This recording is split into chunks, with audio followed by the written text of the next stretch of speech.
अबीर के साथ ऐसा क्या कर लिया है जो उससे शादी करने के तैयार था।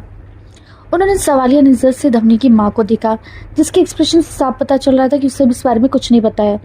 सुषमा गुस्से से उसके पास गई और बोली, तुम्हारी बेटी नौकरी करने के बहाने बाहर जाकर मुंह काला कराती है, तुम्हें पता भी नहीं है। उनकी ऐसी गंदी बातें सुनकर अबीर का तो जैसे खून ही खोल गया और वो चिल्लाकर बोला, जबान संभाल कर बात करो मेरी पत्नी के बारे में।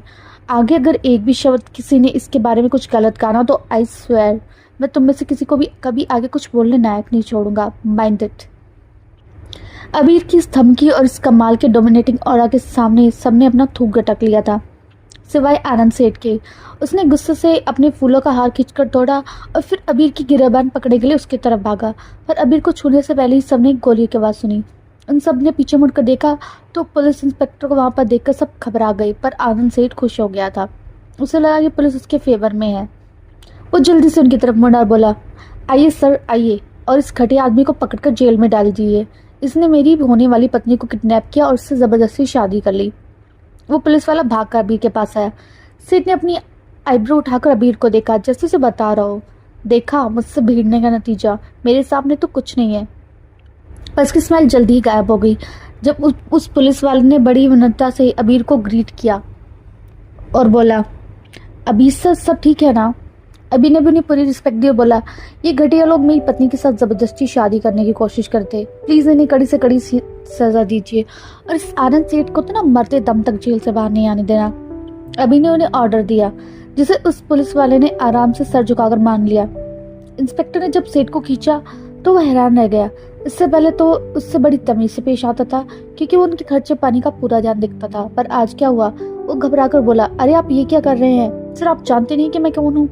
इस पर इंस्पेक्टर बोला, सब जानता है पर तू नहीं जानता कि ये कौन है। तूने अपनी औकात से बाहर पंगा ले लिया सेठ। ये किसी राजा से कम नहीं है, खड़े खड़े तेरे और मेरे जैसे 100 लोगों को खरीद सकता है ये सुनकर सेठ घबरा कर बोला, अच्छा ये है कौन।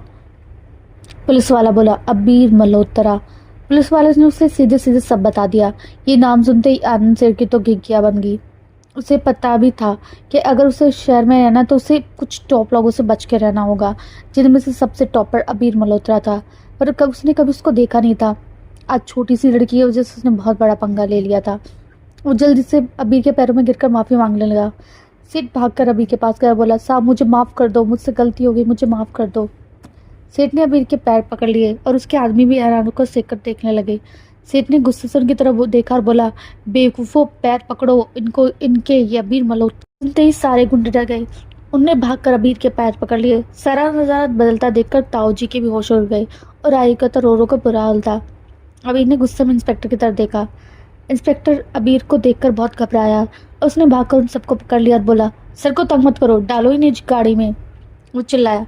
सब अभी आखिर तक चिल्लाकर अबीर से माफ़ी मांगते रहे, पर अबीर ने उन पर जरा भी ध्यान नहीं दिया।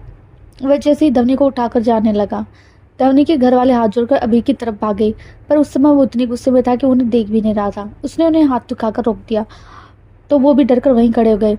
उसके बाद अबीर धवनी को गोद में उठाकर मंदिर की सीढ़ियों से उतरने लगा तो धवनी हल्की होश में आई, अबीर को देखने लगी।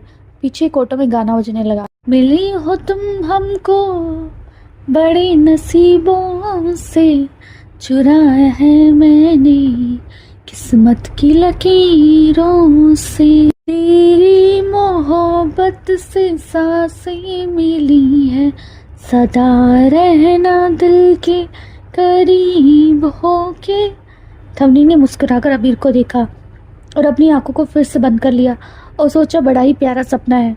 क्यों होगा अब इस लड़ाई का नतीजा? क्या होगा धवनी क्या इस अजीब शादी के लिए रिएक्शन? क्या कभी दिल से अपना पाएगी वो शादी को?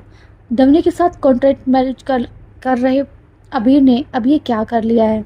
क्या वो इस रिश्ते को निभा पाएगा?